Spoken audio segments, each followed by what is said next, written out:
right. Our next author has performed at venues around the Twin Cities, at festivals, schools, and libraries, has been featured online in curated storytelling podcasts. Her plays have appeared in the Minnesota Fringe Fest, and her radio screenplay, The Norm, placed third in the Slam Dance Screenwriting Competition. Welcome, horror author and noted cryptologic linguist, Britty.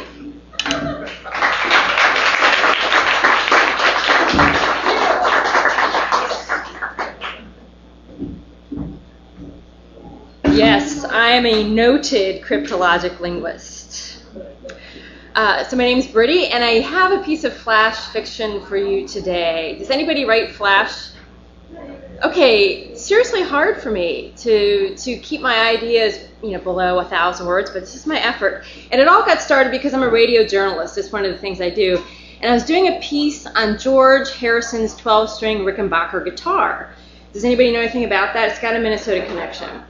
When the Beatles toured here in 1965, there was a music store in town called B-Flat Music, and they gave George Harrison this really expensive, awesome 12-string Rickenbacker guitar, which is so beautiful, and I love guitars. And he used it on Revolver. Anybody love Revolver, the album? Eleanor Rigby? Yeah, it's a great album. And then it just up and disappeared. And if you read any rock star biographies or into stuff like that, you realize a lot of these rock stars lose some guitars that have been very important in their careers. So you start thinking about that. And then another little kernel came in, and I read this book about the 27 Club. And do you guys know what that is? What is it?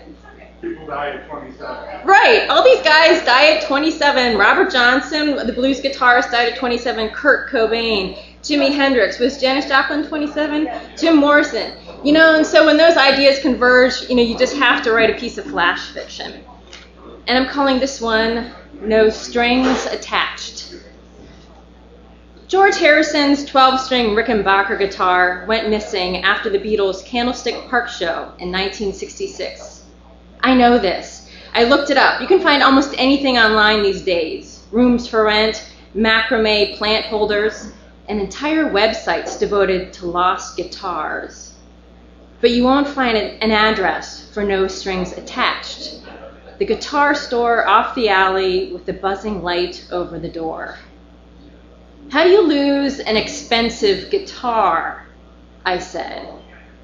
I was standing in front of a photograph of the vanished George Harrison Rickenbacker.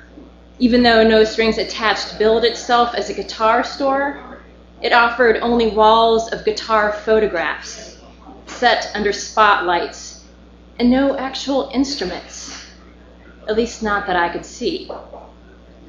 I mean, you'd think the Beatles would have roadies who'd, make sure their gear didn't just walk off.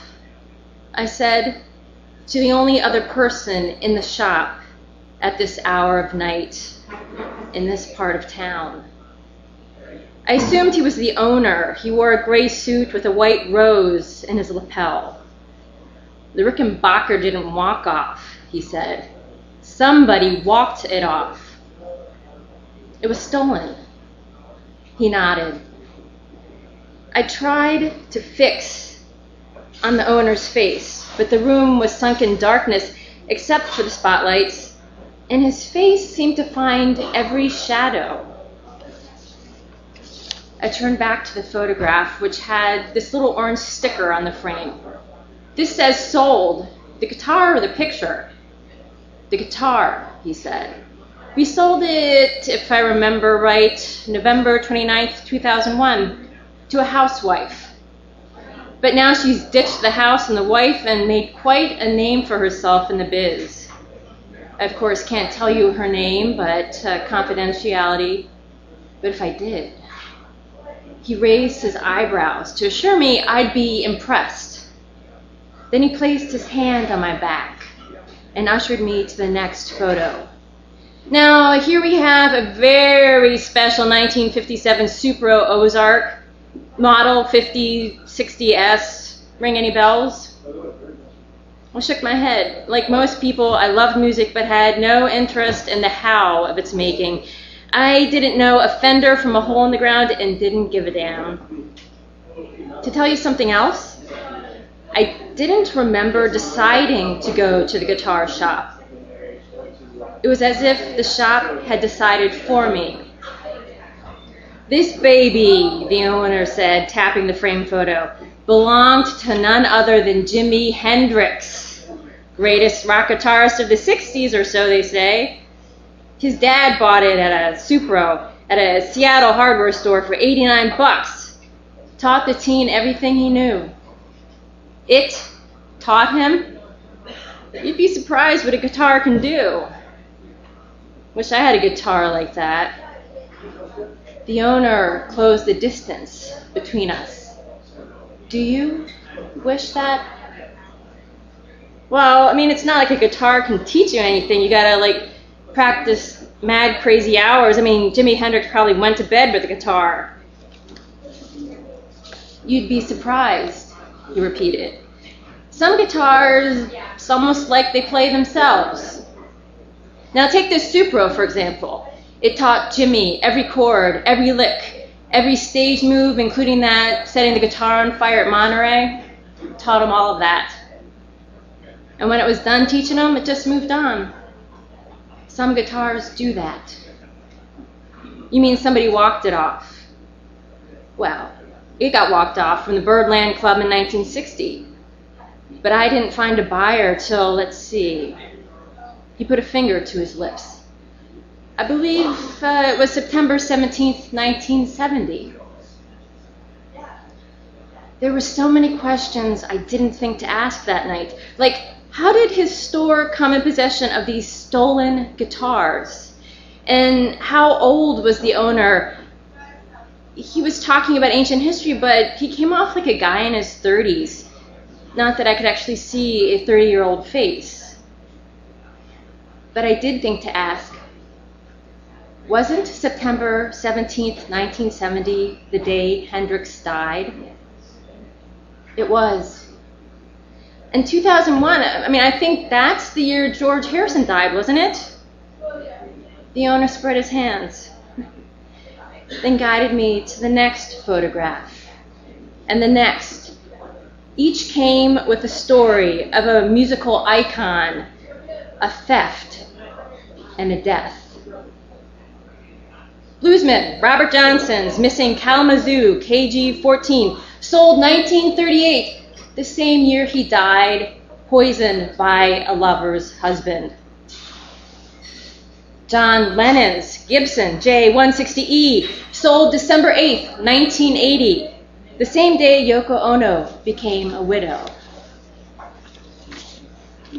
Finally, the owner led me to a back room, and there, under a spotlight, stood Bob Dylan's Gibson J50, stolen 1963, only to find its way, somehow, to No Strings Attached. The owner picked up the Gibson, the actual guitar, not just a photograph, and he cradled it in my arms. And suddenly, I knew how Dylan had gone from just an average talent to the voice of a generation in 2 short years. Every song he ever wrote filled my head, fully formed, plus thousands more he'd never got around to writing when the Gibson went missing. I tried to find the owner's face in the darkness and couldn't. "You've had this Gibson since 1963. That's over half a century. And it hasn't sold?" "Not yet," he said. "But I think I've found a buyer."